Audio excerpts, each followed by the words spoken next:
经济部推动一个乡镇一个特色，嘛，互在地茶米甚至是干贝酱变做精品级的伴手礼。这台湾制造的台湾好味，才受到外国人的欢迎。这是我们 MIT 的伞哦。 台湾地方特色产品，还佫有是来自台南的新梅岭的家传手酿梅子。幸福城乡成果主题店地方特色产品，经过经济部设计，产品登上国际。以手绘风的呈现，茶米结合山家掀开在地故事。很多国外的客人，那他们有的买过我们的茶，还是说他朋友喝过我们的茶，那他们可能来台湾拜访的时候，有的会特地从日本啊、从捷克啊、法国啊、美国，他就特地专程来我们家找茶。 工程师等于家己接地园，用网站行销，特别的故事还佫有拍顶礼拜变成东方花影戏为面。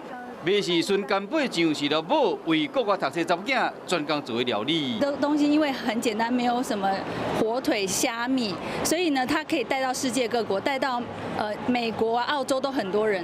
外国人甲华侨送礼最爱在地物产甲特色，经过设计点石成金，台湾软实力变成珠宝盆，内销卖甲下叫台湾这物件精品的顶级迎战国际。